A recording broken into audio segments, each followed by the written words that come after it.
Halo pemirsa Kitab Mawas Diri. Dalam video kali ini, saya akan membawakan sebuah pembahasan yang berjudul Manunggal Sejatining Urip Syekh Siti Jenar bagian ke-11. Semoga pembahasan ini dapat menjadi pengetahuan untuk kita semua. Tanpa berlama-lama lagi, langsung saja kita ke pembahasannya. Lantas, Kebo Benowo menggeleng. Ide apa kali ini yang bersemayam di benak Andika Dento? Doktrin. Maksudnya? Dahi Kebo Benowo mengkerut. Bukankah siasat ini berhasil? Sungging Jayadento. Keadaan rakyat Demak Bintoro terpengaruh dan kacau. Ajaran hidup untuk mati itukah? Itulah. Bukankah mereka sudah menganggap mati itu indah? Mana mungkin mereka menginginkan kedudukan dan memiliki niat bergabung dengan kita? Ki Benowo, jangan khawatir. Bukankah orang-orang yang akan kita pengaruhi tidak lain hanyalah masyarakat miskin dan bodoh? Benar, mudah. Syekh Siti Jenar yang memiliki ilmu sihir itu ternyata teramat mudah untuk saya seret ke hadapan Gusti Sultan. Tawarannya Pangeran Modang mengurai gemerisiknya dedaunan yang tertiup angin. Dimas Modang, kerut Pangeran Bayat. Tidak mungkin ini terjadi teramat mudah. Matanya tidak beranjak dari wujud Syekh Siti Jenar yang terikat dan diseret-seret Pangeran Modang. Tentu saja Kakang, mungkin ilmu sihirnya pada hilang gara-gara berhadapan dengan Kanjeng Sunan Kalijaga yang memiliki ilmu tinggi. Bukankah tempo hari juga yang menghadapi Kanjeng Sunan Kudus? Entahlah. Bukankah kita berhadapan dengan Kanjeng Sunan Kudus masih sempat menghilang dengan sihirnya ketika akan ditangkap? Benar juga. Kenapa Andika malah berdebat? Lirik Syekh Siti Jenar. Bukankah tujuan Andika berdua menangkap saya? Setelah diberi kemudahan malah diperdebatkan. Bawalah saya dan hadapkan pada Gustimu. Andika menantang, geram Pangeran Modang. Mengapa saya harus menantang? Andai benar itu tujuan Andika. Baiklah, dorong Pangeran Modang. Andika akan diadili serta mendapatkan hukuman yang setimpal. Saya kira tidak melalui pengadilan dulu. Bicara apa? Masa Kisanak tidak dengar? Itu penghinaan, Syekh, geram Pangeran Modang. Jangan sekali-kali Andika bicara ngelantur. Untung saja belum berada di hadapan Gusti Sultan. Dosa dan kesalahan Andika akan bertambah. Akibat menghina pengadilan, hukuman pun akan lebih berat. Itu mesti Andika pahami. Apa artinya hukum manusia? Tidak takutkah Andika, Syekh? Mengapa mesti takut, Pangeran? Tidakkah kehidupan manusia ini di dunia hanya sekejap? Desanya pelan. Tidakkah Kisanak perhatikan indahnya matahari di ufuk senja? Jika hari sudah senja, artinya tiada lama lagi malam akan tiba. Terpaksa atau tidak terpaksa, indahnya senja akan terseret gelapnya malam. Bukankah teramat singkat dan cepat? Begitu pula kehidupan kita di dunia ini. Pangeran Modang, Sunan Geseng, dan yang lainnya hanya menghela nafas dalam-dalam. Tiada salahnya yang diucapkan Syekh Siti Jenar. Meski demikian, mereka tidak boleh hanyut terbawa arus pembicaraannya. Apapun yang akan terjadi, Syekh Siti Jenar tetap merupakan musuh negara dan agama yang perlu mendapatkan hukuman. Cukup, Syekh, sentak Pangeran Modang memecah keheningan sejenak. Andika diseret ke Demak bukan untuk berbicara tentang kehidupan. Semua orang tahu itu. Perlu Andika ketahui, Andika digiring ke Demak Bintoro tiada lain untuk dipenggal. Pangeran, sela Sunan Geseng pelan. Oh, helah Syekh Siti Jenar, teramat mudah menghilangkan nyawa orang dengan jalan dipenggal. Mestikah hukuman penggal dilakukan demi menghilangkan nyawa orang? Jangan salah arti, Syekh, ujar Pangeran Modang. Hukuman penggal dilakukan bukan untuk menghilangkan nyawa orang. Ingatlah, pemenggalan dilakukan demi tegaknya hukum.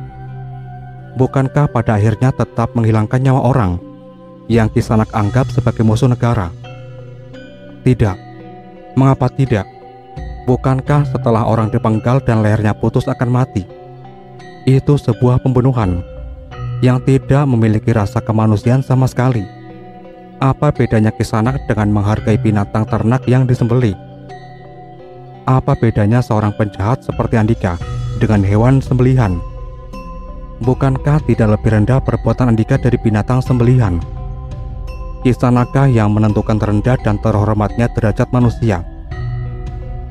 Ini sudah menjadi ketentuan hukum. Pangeran Modang mengerutkan keningnya, lalu lengan bajunya mengusap keringat yang mulai meleleh dari dahinya. Hingga derajat Andika dianggap setingkat dengan binatang sembelihan, maka hukum penggal sudah semestinya. Pangeran, desis Sunan Geseng. Tidakkah perkataan pangeran terlalu berlebihan? Bukankah pengadilan nanti yang akan menentukan di depan sidang para wali dan Gusti Sinuhun? Pangeran Modang tampak pucat. Bukankah sepantasnya Kanjeng Sunan jika Syekh Siti Jenar diberi sedikit penjelasan? Maksud saya, supaya tersadar akan kesalahan dan dosa-dosanya. Sebelum hukum dijatuhkan, dia mau bertobat. Syekh Siti Jenar terkekeh. Pangeran, perkataan Kisanak berlebihan. Diam, Syekh. Pangeran Modang merah padam, lalu memukul pundak Syekh Siti Jenar hingga terhuyung. Syekh Siti Jenar menjaga keseimbangan. Dimas, mengapa berlaku demikian padanya? Tata Pangeran Bayat. Maaf Kakang, dia terlalu angkuh dan selalu mencela kita. Artinya melawan pejabat negara. Tidak sepantasnya bagi rakyat jelata melawan pejabat. Ternyata Kisanak telah dilenakan dengan pakaian kebesaran pangeran. Sungging Syekh Siti Jenar. Tidakkah antara si miskin dan si kaya, pejabat ataupun rakyat, semuanya sama di hadapan hukum? Siapa bilang? Geram Pangeran Modang. Andika selain pengkhianat agama dan negara, juga berani mencela setiap ucapan saya. Tidak sadarkah derajat Andika dan saya berbeda? Andika hanya rakyat jelata, saya pejabat negara. Mestikah saya hormat terhadap Andika? Benar-benar Kisanak telah dibutakan gemerlapnya pakaian kebesaran dan singgasana jabatan. Sungging Syekh Siti Jenar. Kisanak telah lupa tentang asal muasal sendiri, apalagi hakikat hidup. Lantas tidakkah ingat bahwa Allah menilai manusia bukan karena parasnya yang cantik, bukan karena jabatannya, bukan karena miskinnya, tetapi orang yang paling mulia di hadapannya hanyalah nilai ketakwaannya. Dunia, jabatan, kekuasaan, serta segala yang Kisanak miliki tidak akan pernah menolong dan membantu kita ketika Diam, bungkam Pangeran Modang. Tidak semestinya Andika menggurui saya. Mukanya merah padam, matanya menyala terbakar marah, kepalan tangannya menghantam lambung. Ah! Jerit lirih Syekh Siti Jenar merunduk. Rupanya Andika harus mendapat pelajaran, ketusnya. Dimas, Pangeran Bayat menghentikan gerakan tangan Pangeran Modang berikutnya. Kenapa Kakang? Sadarlah Dimas, tidak semestinya kita memperlakukan Syekh Siti Jenar dengan kasar. Bukankah dia juga punya hak untuk mendapatkan keadilan yang wajar? Tapi, andaikan pejabat negara seperti Kisanak semua, tidak mungkin keadilan akan tercapai. Tidak mampu mengendalikan amarah, alamat berantakan sistem hukum di negeri ini. Diam Andika pesakitan, bentak Pangeran Modang. Jika buka mulut sekali lagi, akan kusumpal mulut Andika. Pangeran, tindakan Kisanak tidak mencerminkan sebagai seorang terpelajar dan sosok pejabat. Mulai lagi Andika, bukannya diam dan merasa takut pada saya. Bukankah sudah tahu bahwa saya ini seorang terpelajar, juga pejabat negara? Beraninya bersikap tidak diam, malah membantah terus. Mengapa saya mesti takut pada Kisanak selaku pejabat negara dan terpelajar? Bukan sebaliknya, sosok Kisanak mencerminkan perilaku yang sesuai dengan jabatan serta ilmu yang dimiliki. Keparat, Pangeran Modang semakin terpancing. hingga kembali mengayunkan kepalan tangannya ke perut. Syekh Siti Jenar terhuyung. Mau lagi memamerkan kepalanya dengan tatap mata beringas. Bukannya Andika ini orang sakti, Syekh. Mengapa saya pukul sekali saja sudah tampak kesakitan? Jika pangeran masih mau memukul saya, silakan. Saya merasakan sakit saat dipukul Kisanak hanyalah untuk menghormati kesombongan dan keadigungan Adiguna. Brengsek, menantang rupanya Andika, Syekh. Pangeran Modang kembali mengayunkan kepalan tangannya ke arah perut. Terasa kepalan tangannya menghantam baja. Mulutnya menyeringai menahan sakit. Tapi yang dipukulnya untuk kali ini tidak bergeming. Hati Pangeran Bayat mulai ciut. Sihir apalagi yang Andika gunakan, Syekh? Pangeran, tidak semestinya seorang terpelajar dan memiliki jabatan menduga-duga dan menuduh. Padahal tuduhan tadi menunjukkan ketidakpercayaan diri Andika Kisanak. Andika yang menduga-duga, katakanlah dengan nurani pangeran, tidak sepantasnya memutar balikan kata. Ande itu hanya untuk melipur lara karena takut. Berdiri tegak, tatapan matanya yang tajam seakan-akan menembus kelopak mata Pangeran Modang. Dengan seringannya menahan sakit. Keparat, benarkah dia itu bisa membaca isi hati saya? Mana mungkin manusia sanggup menyelami hati orang lain? Sejenak termangu, telapak tangannya mengelus punggung tangan yang terasa sakit. Jika tidak, mengapa dia tahu saya merasa ciut? Benarkah apa yang saya katakan, Pangeran? Diam, geramnya. Jari jemarinya dengan kasar menjabak leher baju Syekh Siti Jenar. Mana mungkin orang sekasar Kisanak bisa mendalami agama dengan baik, apalagi mendakwahkannya pada orang lain. Perilaku saja sudah tidak sanggup menarik simpati. Tidak salahkah para wali memungut Kisanak sebagai abdi negara? Bukankah rakyat semacam saya ini perlu diayomi? Tidak, karena Andika bukanlah rakyat Demak kebanyakan. Andika tiada lain pesakitan yang sudah semestinya mendapat perlakuan seperti ini. Bukankah kesalahan saya ini belum terbukti, Pangeran? Nanti akan kita buktikan dalam persidangan. Haruskah yang belum jelas kesalahannya diperlakukan sebagai pesakitan? Andika ini memang pesakitan, bentaknya dengan muka memerah. Tidakkah Kisanak dalam keadaan gusar? Setiap ujaran berbenturan dengan lainnya. Diam, Pangeran Modang merenung sejenak.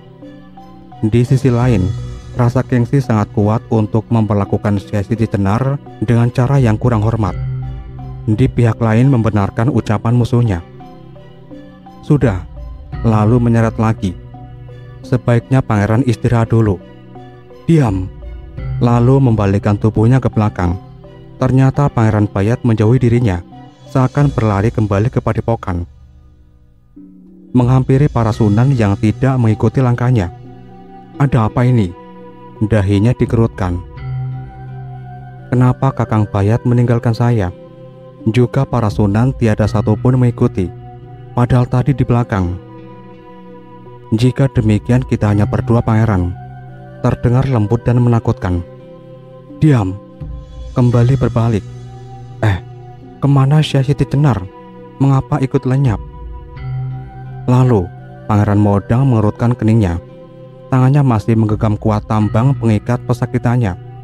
Yang diikatnya kali ini bukanlah Syekh Siti Jenar, tetapi sebongkah gedebok pisang. Keparat, saya telah kembali ditipu dengan sihirnya. Giginya gemeretak, tinjunya digepalkan, mukanya merah padam. Aneh, bukankah sedari tadi saya berbicara dengan mereka? Apa sebenarnya yang sedang terjadi pada diriku? Berkali-kali telapak tangannya menepuk dahi. Terasa dirinya betapa dungu dalam menghadapi kejadian tersebut. Lalu, benarkah tadi yang saya ajak bicara Kakang Bayat, juga para sunan? Jika benar, tentu mereka tidak akan meninggalkan saya begitu saja. Dasar bodoh. Andai mata hati Kisanak tidak buta, tentu tak seharusnya berbuat sebodoh ini. Keparat, siapa Andika? Berputar-putar mencari pemilik suara. Terdengar seakan-akan menusuk gendang telinganya. Buanglah yang menyebabkan hati Kisanak menjadi buta. Belalakanlah mata hati Kisanak. Brengsek, Andika, jangan mempermainkan saya. Ayo, tampakkan wujud Andika pengecut. Bukankah tadi saya sudah menasihati Kisanak? Saya tidak perlu nasihat orang pengecut. Kisanak masih belum paham juga. Belum paham apanya Keparat? Teriaknya. Matanya berputar mencari pemilik suara. Semakin dicari semakin memusingkan. Bukannya sudah saya katakan, andaikan hati Kisanak dalam keadaan tenang, tentu saja akan memahami semuanya. Dengan siapa Kisanak berhadapan? Andika ini iblis, jin, makhluk gaib, ataukah sihir saya Siti Jenar? Cari saja sendiri siapa saya. Bukankah Kisanak memiliki kesaktian? Itu pun Anda tidak mau menuruti nasihat saya untuk membuka mata hati. Olah kanuragan dan ilmu kedikdayaan bukan tempatnya untuk menemukan saya, apalagi membuka mata hati. Karena di depan ilmu kedikdayaan yang ada hanya musuh secara lahiriah. Diam. Jika Andika pengecut dan takut pada ilmu kedikdayaan saya, mana mungkin mau menampakkan diri? Masa orang sakti dan dikdaya tidak bisa menangkap dan menemukan saya? Keparat. Dengan kemarahan yang semakin menjadi, telapak tangannya yang mengeluarkan tenaga dalam menghantam pepohonan secara membabi buta. Beberapa pohon roboh bertumbangan dengan yang lainnya. Hiruk-pikuk yang disebabkan kemarahan Pangeran Modang mulai mengusik keningnya suasana di padepokan Syekh Siti Jenar. Makhluk dungu macam apa Kisanak ini? Mengapa merusak pepohonan yang tidak berbuat salah pada Kisanak? Apakah Kisanak mau menakuti saya? Bukankah Kisanak ingin menangkap dan menemukan saya? Jika itu yang diperbuat Kisanak, hanya semakin menciptakan jarak antara yang mencari dan yang dicari. Semakin kencang terjangannya, tenaga pun berlipat ganda, diarahkan pada sasaran kemarahan. Itulah mimpi yang saya alami Kanjeng, sangat lama dan melelahkan. Pangeran, mimpi itu sebuah gambaran. Saya tidak paham Kanjeng. Mengapa mimpi itu masuk ke dalam pikiran saya? Bukankah mimpi itu bisa masuk ke alam pikiran siapa saja? Bukankah dalam pertemuan yang dipimpin Raden Patah, Pangeran juga turut serta? Ya, waktu Gusti Sinuwun memutuskan untuk mencari tahu keberadaan Syekh Siti Jenar, bukan hanya mencari tahu, tapi menyelidiki mengenai perilaku sesatnya sejauh mana. Iya Kanjeng, bukankah sekaligus menangkapnya? Itu pun berdasarkan restu Kanjeng Sunan Giri selaku Ketua Dewan Wali, untuk diadili dan diminta pertanggungjawabannya. Pangeran ternyata sudah mendahului kita menemui Syekh Siti Jenar. Menemui, bukankah itu hanya dalam mimpi? Sudah saya katakan tadi, mimpi itu sebuah gambaran. Meski tidak setiap mimpi berupa firasat atau ilham, mimpi yang Pangeran alami tidak akan berbeda jauh dengan yang akan kita lakukan. Benarkah itu Kanjeng? Ya, lihat saja nanti. Pangeran Modang menghela nafas dalam-dalam. Tubuhnya yang telah bermandikan keringat merasa lemas. Hampir seluruh tenaganya terkuras akibat amukannya yang membabi buta, merobohkan pohon-pohon tanpa dosa. Ternyata yang dikatakan Kanjeng Sunan Kalijaga telah aku alami. Tidak jauh berbeda dengan mimpi yang kuceritakan kepada beliau. Mengapa aku tidak antisipasi tentang kebodohan ini? Erangnya. Berusaha menyeret kakinya, terasa dadanya semakin sesak. Naik menuju padepokan Syekh Siti Jenar, menemui para wali dan Pangeran Bayat yang belum juga turun. Padepokan Syekh Siti Jenar telah kosong. Tiada ada tanda-tanda manusia, apalagi bekas pertarungan. Pohon berdiri tegak dengan daun-daun rimbun. Pelataran tak tersentuh sehelai daun kering pun yang terjatuh. Hening, Pangeran Modang memandang setiap sudut. Aneh, bukankah rombongan dari Demak tadi di sini? mengitari bangunan yang biasa dijadikan tempat berkumpulnya pengikut Syekh Siti Jenar. Tiada seorang pun, pintunya tertutup rapat. Mengapa ini terjadi? Apakah saya berada dalam mimpi ataukah alam nyata? Mencoba menampar pipinya. Pangeran Modang mengelus pipinya yang telah memerah karena tampar. Pikirannya berusaha menerjemahkan yang dialaminya. Jari jemarinya berkali-kali meremas kepala yang tertutup belangkon. Kerut keningnya berlipat 3. Setengah menjatuhkan pantatnya duduk di halaman. Punggung disandarkan pada pohon damar yang tinggi menjulang. Matanya sekuat tenaga dipejamkan.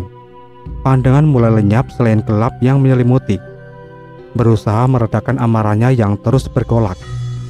Mencari ketenangan dan keheningan jiwa, sehening keadaan sekitarnya. Angin sepoi-sepoi pegunungan membuka pori-pori yang terbakar api amarah, masuk merembes mendinginkan. Dalam keadaan jiwa tenang, alur amarah mulai terkendali. Perlahan keadaan yang terbakar amarah semakin tenang. Telinga Pangeran Modang mulai mendengar suara-suara yang berbincang. Terompah semakin mendekat. Terasa bahu kirinya berada di bawah genggaman tangan yang kuat. Dimas, apa yang telah terjadi? Matanya perlahan dibukakan, tertuju pada pemilik suara. Betapa terkejutnya ketika melihat orang yang berdiri di sampingnya.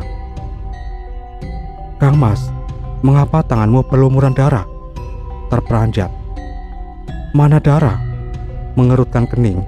Pandangannya tidak beranjak dari wajah pucat pasti ketakutan. Tangan, wajah, tubuh Kakang berdarah. Mengapa Kakang tidak merasakan sakit? Sebaliknya malah bertanya. Semakin menjauhi. Dimas. Yang ditanya semakin bingung. Berkali-kali memandang tangan serta tubuhnya, lalu menatap lagi. Apakah Syekh Siti Jenar yang melukai Kakang? Lalu di mana rombongan kita? Aneh. Pangeran Bayat gelengkan kepala. Apa sebenarnya yang telah terjadi, Dimas? Tidakkah melihat rombongan kita berada di atas bukit? Kakang yang aneh. Sedang apa mereka di atas bukit? Bukit yang mana? Dimas, bukankah mereka sedang menyaksikan pertarungan Syekh Siti Jenar dengan Sunan Kalijaga? Mengapa Dimas lupa? Jangan mendekat. Darah itu. Mengapa Kakang tidak merasakan sakit? Darah yang mana? Siapa pula yang berdarah-darah? Berusaha meraih bahu. Jangan menjauh. Tidak. Terpleset jatuh terlentang di atas rumput hijau. Rupanya pingsan. Telapak tangannya mengusap kening. Terasa panas. Sakitkah dia? Mencoba mengingat sebelum peristiwa terjadi. Terbayang ketika Pangeran Modang mengikat sebongkah gedebok pisang, lalu memukuli, serta menyeretnya sendiri menuruni padepokan. Oh, itu rupanya. Tapi mengapa dia berbuat aneh? Tubuh telentang dibaringkan di pelataran padepokan. Berlari menemui rombongan Demak yang berada di atas bukit. Menghampiri Sunan Kudus dengan tasbih di tangan kiri, serban serta jubahnya, berkelepatan ditiup angin. Pandangannya tertuju ke dinding batu padas.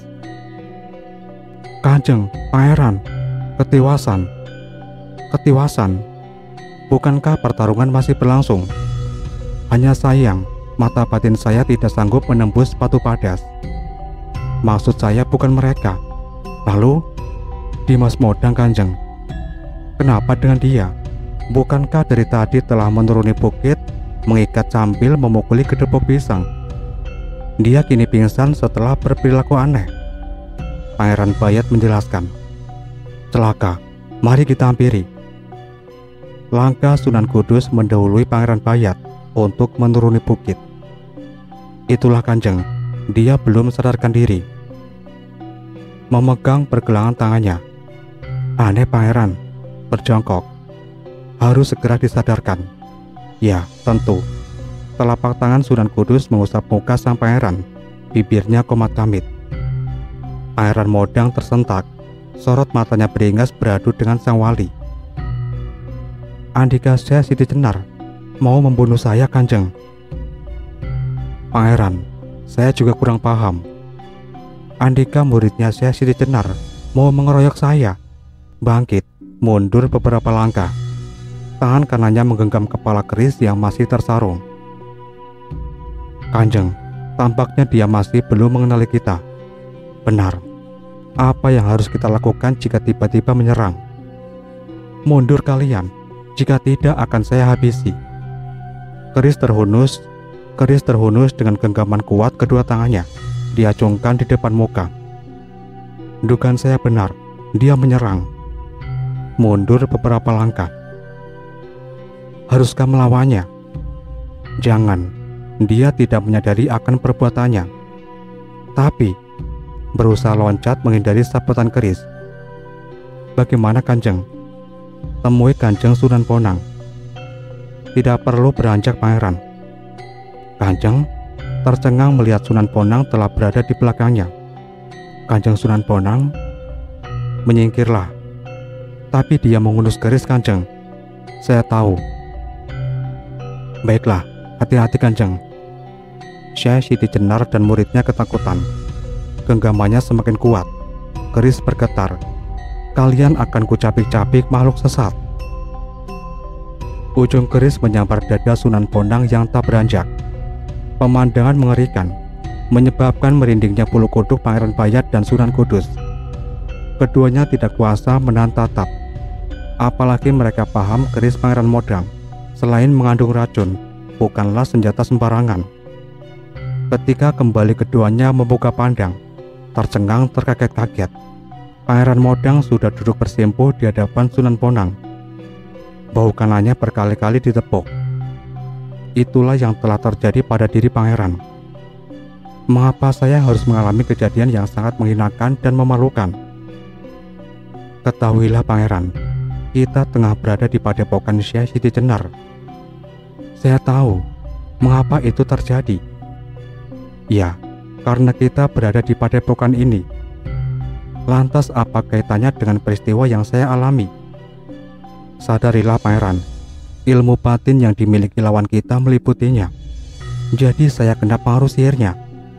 Mengapa harus saya, sementara yang lainnya tidak? Bukan sihir, tetapi kebatinan yang sempurna. Mengenai Pangeran sementara yang lain tidak. Karena diri Pangeran saat memasuki padepokan dan berhadapan dengan Syekh Siti Jenar telah diliputi nafsu amarah yang sebetulnya bisa menggelapkan mata batin. Saya kurang paham Kanjeng. Semakin bernafsu pada Syekh Siti Jenar, maka pengaruhnya semakin kuat pula, menggiring Pangeran dalam situasi linglung. Saya tidak terlalu yakin jika Syekh Siti Jenar tidak menggunakan sihir. Tidak mengapa seandainya Pangeran kurang percaya. Sunan Bonang telah lenyap dari hadapan Pangeran Modang. Kanjeng, kemana? Menoleh ke kanan dan ke kiri. Tinggal Sunan Kudus dan Pangeran Bayat yang bersamaan mengusap wajah selesai istighfar. Sampai di sini dulu pembahasan kita kali ini, dan nantikan kelanjutan pembahasan ini di video berikutnya. Tetap di channel Kitab Mawas Diri.